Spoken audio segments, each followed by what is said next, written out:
Still in the show, still in the show, still in the show, nah nah. We on the most, we on the most, we on the most. Yeah. Halo Sobat Kabar Oto, berjumpa lagi di Kabar Oto YouTube channel yang selalu menyajikan test drive, test ride, tips hingga modifikasi.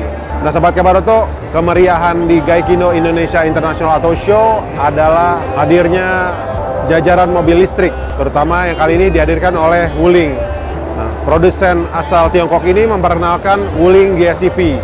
Di Wuling GSEV ini, meski dengan dimensinya yang kecil, tapi menghadirkan kelegaan kabinnya. Nah, seperti apa keunggulannya? Simak terus Sobat Kabar Oto.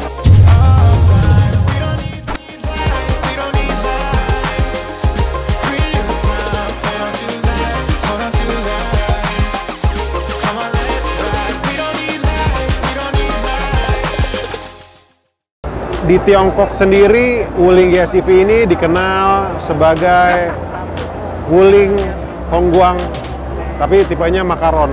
Dia punya banyak pilihan warna yang menarik. Nah, sepertinya ini akan jadi pilihan untuk konsumen Indonesia. Sebab di Gias kemarin, mobil ini diperkenalkan untuk konsumen Indonesia. Kabarnya bulan Maret itu akan siap produksi di Indonesia. Nah, Sobat Kabar Oto, adanya Wuling GSEV ini merupakan bagian dari rencana Wuling dalam partisipasinya di kendaraan listrik di pasar Indonesia. Wuling GSEV ini bukan produk baru. Di Tiongkok sendiri punya pasar tersendiri dan mendapat respon positif dari konsumennya. GSEV ini memang terlihat kecil, namun saat masuk ke kabinnya akan terasa lega. Hal inilah yang bisa membuat Wuling GSEV ini mudah dikendarai di parkiran sempit dan pastinya cocok untuk digunakan sebagai mobilitas harian. Apalagi kemampuan jarak tempuhnya bisa mencapai 120 km sampai 300 km tergantung dukungan pilihan baterainya. Beragam fitur pintar disematkan di GSEV ini, mulai dari Internet of Vehicle, ADAS, Automatic Parking, hingga ke fitur multimedia seperti Voice Command Support. Tentunya keselamatan berkendara menjadi hal penting di GSEV ini berkat adanya frame baja yang kuat dan juga didukung airbag. Wuling juga menjamin baterai digaransi punya keselamatan terbaik dan juga punya daya tahan terbaik dan sudah lolos IP68 waterproof.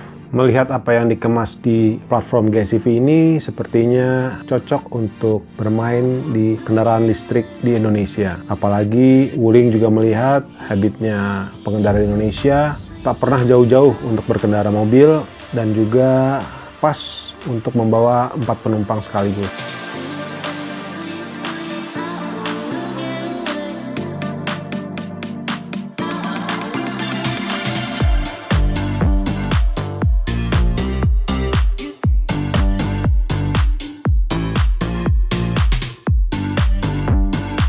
Untuk Wuling GSEV ini memiliki dimensi 2920 mm dengan lebar 1493 mm dan tinggi 1621 mm.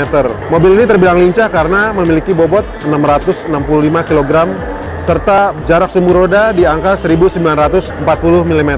Perihal kecepatan mobil ini dibatasi hingga 100 km/jam. Jadi Wuling GSEV bisa masuk ke jalur bebas hambatan. Untuk akselerasinya cukup baik, diklaim untuk 100 sampai 100 km/jam mencapai 25 detik. Oh ya, untuk jarak tempuhnya Wuling GSEV ini mencapai 120 km. Untuk ukuran bannya memakai 145/70 ring 12. Untuk pengeremannya andalkan cakram di bagian depan dan tromol di bagian belakang. Adapun untuk fitur-fiturnya ada rem ABS, ada lampu LED, ada dual airbag, ada AC model knob dan 2 speaker yang berada di door trim pintu. Yang paling menarik adalah bukaan pintu bagasinya bisa dioperasikan secara elektrik, jadi tidak perlu tenaga besar. Nah, saat membuka bagasinya akan tersedia ruang bagasi. Di sini bisa tersedia hingga 741 liter, andaikan jok belakang dilipat.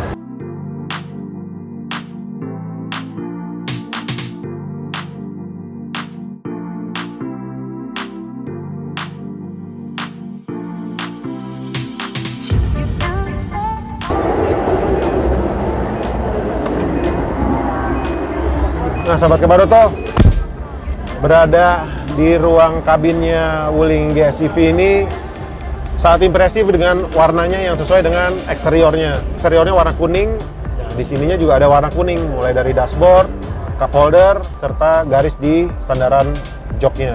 Modelnya sport, jadi keren banget. Memang serba plastik karena ini memang mobilnya dikejar untuk ringan, tapi terbilang sangat berkualitas. Setiap pinggirannya sangat rapi dibuatnya. Nah, ini untuk tombol-tombol operasionalnya, mulai dari operasional AC untuk temperaturnya, serta untuk ke arah pengendaranya atau penumpang di sebelah kanannya. Ini untuk audionya memang sedikit memang terlihat konvensional, tapi bisa dikoneksikan untuk hiburan-hiburan lainnya. Sementara untuk layarnya menggunakan layar LCD. Nah, ini bisa menginformasikan berbagai hal, tapi sayangnya ini masih dalam bahasa Tiongkok. Jadi mudah-mudahan nanti sudah diproduksi dan dijual di Indonesia sudah dalam bahasa Indonesia.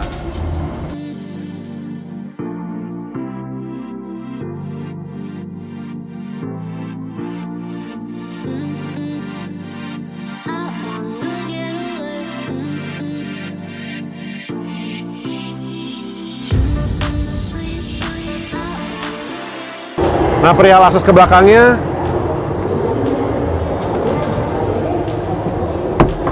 Sobat Kebarato harus melakukan pelipatan joknya seperti ini.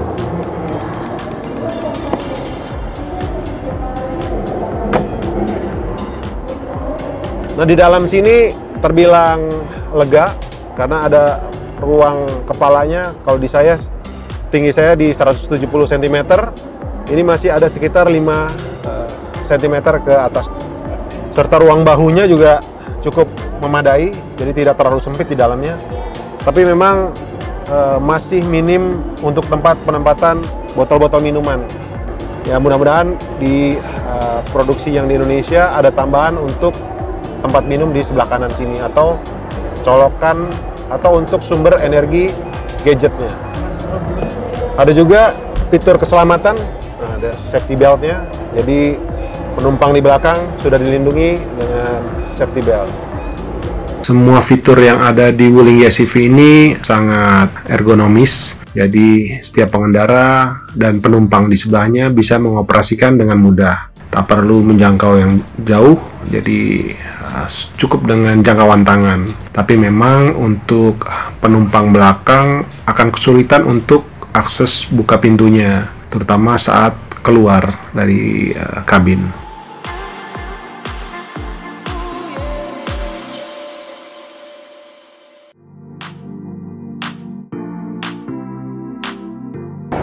Nah, Sobat Kebarato, yang paling menarik adalah bagasinya. Bukannya secara elektrik, nah tinggal dipencet di sebelah sini.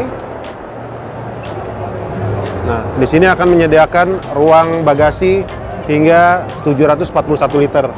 Tapi harus didatarkan dulu untuk joknya, jok 2 penumpangnya.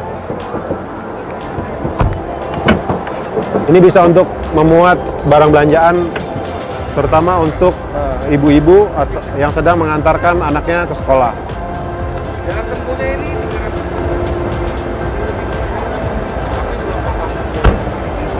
Nah, itu dia Sobat Kebarato, review soal Wuling GSCV di Gaikindo Indonesia International Auto Show 2021. Sampai jumpa di video-video berikutnya. Jangan lupa klik like dan subscribe Kebarato on YouTube channel. Sampai jumpa.